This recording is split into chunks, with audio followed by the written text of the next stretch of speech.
Hey guys, my name is Jamie, and let's break down some walls. Now I'm pretty sure I've said in the past that I'm getting sick of superhero films, and yet every time a superhero film is released, I feel compelled to see it. This is probably because they're usually the biggest films of the year, but also because I always find myself hoping that they will be as good as the Dark Knight trilogy, or as good as a film I recently reviewed, Logan. And that's why I dragged my friends Owen and Thibaut to see the film. Wait, is this a film? Yeah. No. By this point, DC really needed Wonder Woman to work. Even though Batman v Superman had its own problems, I felt that I was harshly criticized in a lot of respects because I felt that it set up the franchise quite nicely.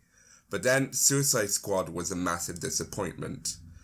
With regards to my friends, in my defense, the reviews for this film were pretty encouraging, or at least that's what I heard. I tried not to pay too much attention to what is said about a film before I go to see it, so that I don't have any preconceived notion on what rating I'll give it. And I went in with the hope that Wonder Woman would fix the problems of the past few DC films and really make it a realistic challenge to the Marvel franchise.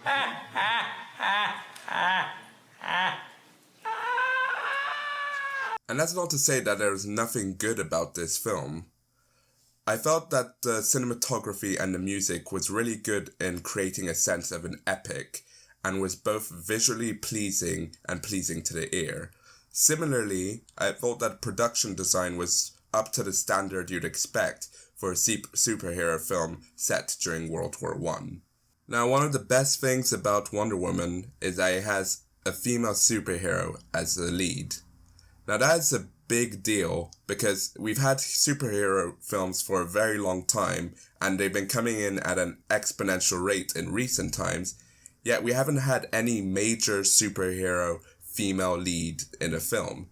And it's pretty weird that a character as iconic as Wonder Woman hasn't had her solo film until now. For too long now in film, the superhero genre has been dominated by white men. And I think this is something that was challenged rather well by Wonder Woman by playing into the theme of female empowerment that it carries, particularly since Wonder Woman's roots link into Greek mythology. I felt that they showed this really well.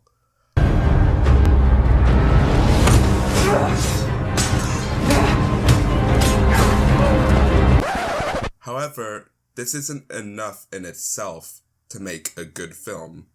If you look at recent examples in Star Wars, for example, you can see some strong female leads. However, they still have a better story to back it up.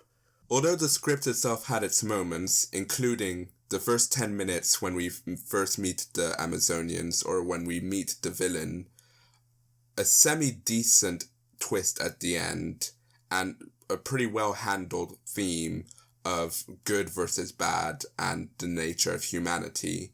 This doesn't distract from the fact that the script was full of cliches that were just atrocious. This was a shame because the film itself had a pretty amazing cast.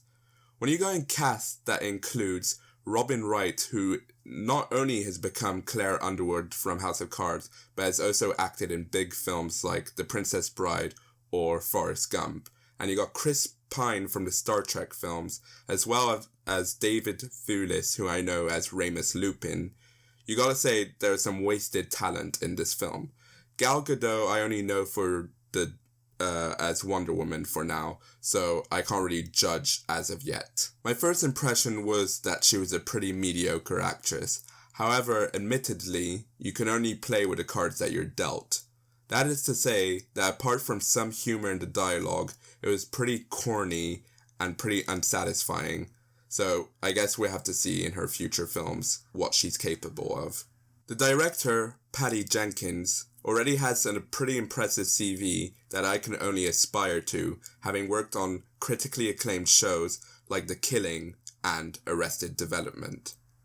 And I felt that she did well with regards to the cinematography and in creating the atmosphere of an epic.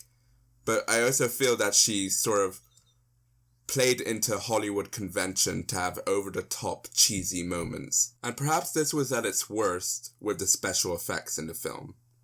In any superhero film or fantasy film or action film, the audience is always expected to suspend their belief a bit for the spectacle. However, there is a line to how much we can suspend our belief. There's a point where it becomes just ridiculous. One good example of this is Legolas using falling debris as a staircase in the Battle of Five Armies, and Wonder Woman had some moments that were just as bad. Overall, I have no clue why the critics are reviewing Wonder Woman so highly. I feel that it deserves no more than a 5.